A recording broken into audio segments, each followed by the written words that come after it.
Good morning. 12वीं वाले बच्चों का सिद्धि हिंदी विद्यालय के इस ऑनलाइन क्लासेस में हार्दिक स्वागत है। अब यहाँ पे 12वीं वाले बच्चे, जैसे कि यहाँ पे हरिवंश राय बच्चन जी द्वारा रचित हमने आत्म परिचय काव्य देखा, ठीक है ना। ये आत्म परिचय हमने ये पहला काव्य देखा। ये आत्म परिचय काव्य में करीबन हमारे 10 पद थे। ये 10 पद हमने पढ़े, ठीक है। तो यहाँ तक हमने पढ़ा था कि वो अपनी मस्ती में जीना चाहते हैं, उनको संसार से कोई लगाव नहीं है, वो तो स्नेह और प्रेम के साथ अपना जीवन व्यतीत करना चाहते हैं। उनको मोह माया में, कोई भी भोग विलास में अर्थात सुख समृद्धि के पीछे दुनिया भागती है तो उनको उनके पीछे भागना नहीं है। वो तो मस्ती का इस संदेश देने के लिए इस दुनिया में आए हुए हैं। तो यहाँ तक का हमने करीबन देखा था। अब यहाँ पे हरिवंश द्वारा, मतलब ये कवि के द्वारा रचित एक दूसरा काव्य है, इसी के साथ जुड़ा हुआ, वो भी हमें देखना है। जैसे यहाँ पे उसका शीर्षक है दिन जल्दी जल्दी ढलता है। अब यहाँ पे ये चित्र दिखाई देता है। उसी दिन मैंने आपको बताया था, पेड़ है, एक छोटा सा मतलब पंछियों के लिए पंछी है, उस घोंसले में बैठे हुए हैं, है ना। फिर कुछ मतलब डूबता हुआ सूरज दिखाई देता है, पंछी उड़ते हुए दिखाई देते हैं, शाम का समय है करीबन। ये नदियों में नौका जैसे चल रही है, ये सब चीज़ें हमें दिखाई देती है। अब यहाँ से थोड़ा सा बहुत मतलब उससे अंदाज़ा हमें लग जाता है कि मतलब ये शाम का दृश्य है और अपने हो सकता है कि कवि ने यहाँ पे अपने लक्ष्य के बारे में कहा गया हो। हर एक इंसान का अपने जीवन में एक लक्ष्य होता है। बच्चों ध्यान दीजिएगा, थोड़ा सा काव्य का भावार्थ हम देख लेते हैं कि हर एक इंसान का अपने जीवन में एक लक्ष्य होता है। हम अपनी पूरी ज़िंदगी, जैसे कि उदाहरण के तौर पे बताऊं तो अभी आप 12वीं में हैं, तो 12वीं में है तो अब आपने मतलब थोड़ा बहुत तय कर लिया होगा कि मुझे 12वीं में किस तरह से, अब ये अंतिम साल है मेरा 12वीं बोर्ड का, तो मुझे कैसे मेहनत करनी है, अच्छे अंक लाने हैं, अगर आगे की पढ़ाई करनी है, मुझे एक अच्छे से फील्ड में जाना है, एक अच्छी सी कॉलेज में जाना है, तो उसके लिए मुझे किस प्रकार से यहाँ पे मतलब मेहनत करनी पड़ेगी। तो ये आपका लक्ष्य है, एक अच्छे अंक लाना, ये आपका लक्ष्य है। और अंक लाकर एक अच्छी सी कॉलेज में दाखिला लेना, वहाँ तक पहुँचना, तो वो लक्ष्य को आपको पूरा करना है। तो उसके लिए आप क्या करोगे, थक हार नहीं जाओगे, आप चाहे बन पड़े उतनी मेहनत करोगे। तो बिल्कुल उसी प्रकार से यहाँ पे हरिवंश राय बच्चन जी ने अपने जीवन में बहुत सारे ऐसे लक्ष्य प्राप्ति के लिए वो आगे बढ़ते रहे। तो उन्होंने यहाँ पे एक बहुत अच्छी सीख हमें दी है। ये थोड़ा सा काव्य पढ़ते हैं बच्चों।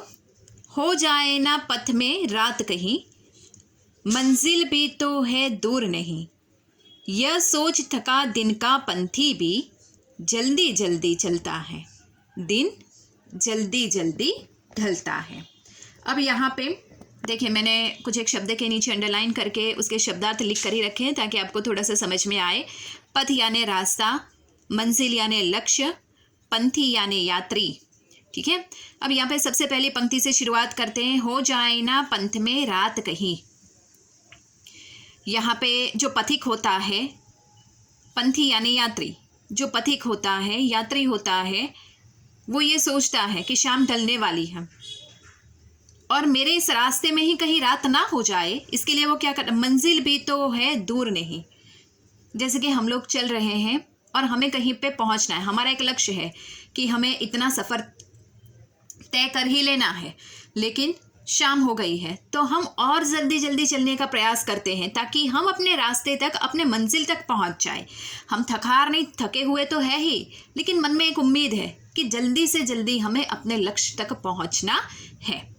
तो यात्री भी होता है, ये यात्री अर्थात जीवन का ये जो हमारा ये सफ़र है, कवि ने कहा है, इस सफ़र में हम कभी थक जाते हैं, हमारा लक्ष्य बहुत दूर है, हम कब तक चलते रहेंगे, हम कब तक आगे बढ़ते रहेंगे, ऐसा। लेकिन ये सोचकर हमें थकना हारना नहीं है, हमें चलते ही जाना है। यह सोच थका दिन का पंथी भी जल्दी जल्दी चलता है।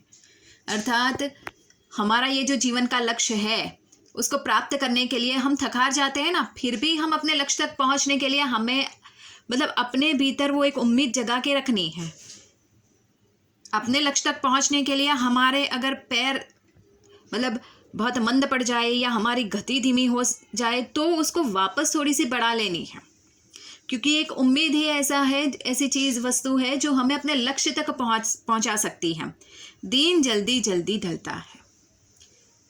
तो यहाँ पे हमारा ये जो जीवन है वो जैसे कि उदाहरण के तौर पे बताओ तो सुबह आती है, वापस रात होती है, वापस सुबह, वापस रात, तो ये दिन रात चलते रहते हैं, दिन ढलता रहता है। हमारे जीवन में भी मतलब इस प्रकार से कवि ने कहा है कि ये दुख के दिन जो है वो भी दूर हो जाएंगे, सुख आएगा, सुख के दिन वापस जाएंगे, वापस दुख आएगा। तो हमें अपने जीवन में अपने लक्ष्य तक पहुंचने के लिए आगे बढ़ते रहना चाहिए।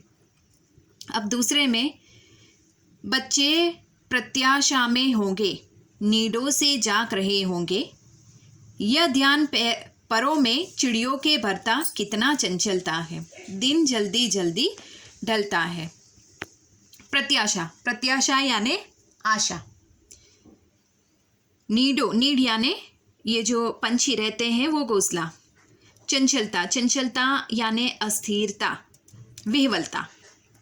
अब यहाँ पे मैंने आपको जो चित्र ऊपर वाला दिखाया था, तो यहाँ पे कवि ने हमें उदाहरण दिया है कि जो पंछी होते हैं, ये पंछी के जो बच्चे होते हैं वो बच्चे घोंसले में बैठे हुए नीडों से झांक रहे हैं, यानी घोंसले में बैठे बैठे वो झांक रहे हैं। बच्चे प्रत्याशा में होंगे, यहाँ पे जो ये पंछी के बच्चे हैं छोटे छोटे, ये बच्चे भी क्या अपने घोंसले में बैठे बैठे झांक रहे हैं। किसकी राह देख रहे हैं? वो अपने माँ की राह देख रहे हैं कि वो एक उम्मीद लगाए, माँ आएगी, कुछ न कुछ खाना लाएगी। यह ध्यान परों में चिड़ियों के भरता कितनी चंचलता है, दिन जल्दी जल्दी ढलता है। तो यहाँ पे ये जो चिड़िया होती है, ये चिड़िया वो भी अगर धीमे धीमे अगर अपने परों को चला रही है तो वो उसको तुरंत ध्यान में आएगा कि मेरे बच्चे घोंसले में बैठे हुए हैं, मेरी राह तक रहे हो, और वो एक उम्मीद लगा के बैठे हैं कि कब माँ आएगी, खाना लाएगी, तो मुझे अपने परों को और ज़्यादा जल्दी चलाना है, मुझे अपने लक्ष्य तक पहुँचना है। तो ये जो पंछी होते हैं उनमें भी अपने लक्ष्य तक पहुँचने की आतुरता रहती है, वो भी अपने बच्चों तक पहुँचने के लिए और ज़्यादा अपने परों को चलाने के लिए और ज़्यादा मेहनत करने लगते हैं। तो बिल्कुल उसी प्रकार से दिन जल्दी जल्दी ढलता है। अब उसके बाद यहाँ पे तीसरा, मुझसे मिलने को कौन विकल, विकल यानी व्याकुल, मैं हो किसके हित चंचल, हित यानी वास्ते, चंचल यानी क्रियाशील।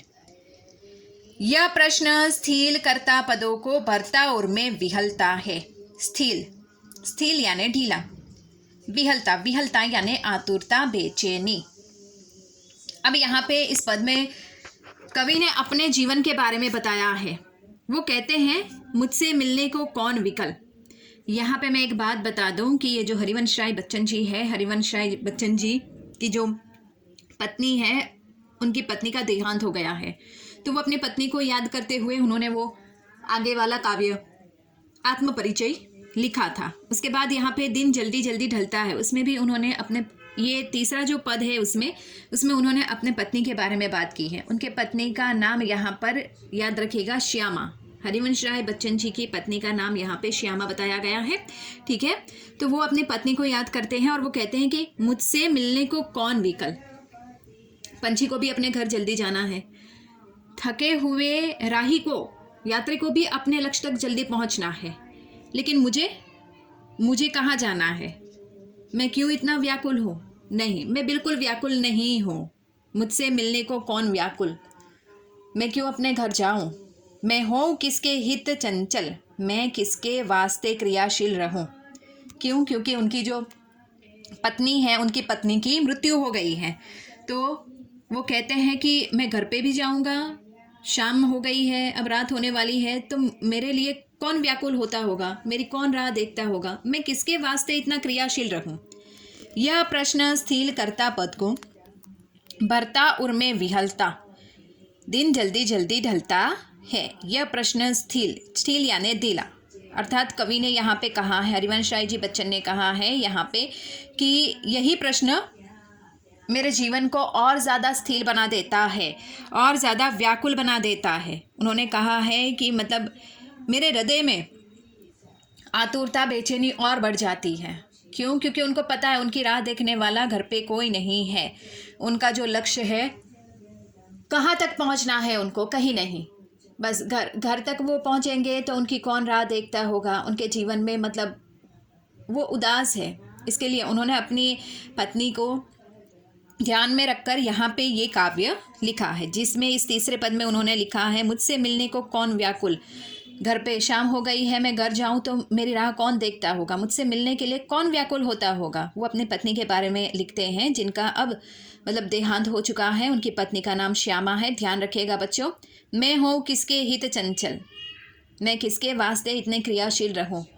मेरे जीवन में जिसकी मुझे अधिक ज़्यादा उम्मीद आस थी, वही मुझसे दूर हो गई है, तो अब मैं किसके वास्ते इतना क्रियाशील रहूं। प्रश्न स्थील कर्ता पद को भरता और मैं विहलता। यह प्रश्न जब जब भी मैं सोचता हूँ, मेरे दिमाग में, मेरे हृदय में उमड़ता है, तो मैं उदास हो जाता हूँ, अर्थात यहाँ पे स्थील और आतुर हो जाता हूँ।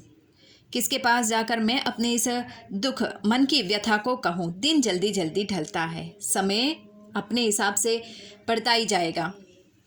एक बात याद रखिएगा बच्चों की, समय जो होता है वो आगे बढ़ता ही जाता है, वो कभी किसी के लिए नहीं रुकता है। ठीक है, तो समय के साथ हमें भी कदम से कदम मिलाकर चलना चाहिए, तभी हम अपने लक्ष्य तक पहुंच पाएंगे। तो अब यहाँ पे ये जो काव्य है वो इतना सा ही है। यहाँ पे ये काव्य हमारा दूसरा भी दिन जल्दी जल्दी ढलता है, जो आत्म परिचय के साथी है वो हमारा ख़त्म हो गया है। अब आने वाले वीडियो में बच्चों हम इसके स्वाध्याय की चर्चा करेंगे। Thank you.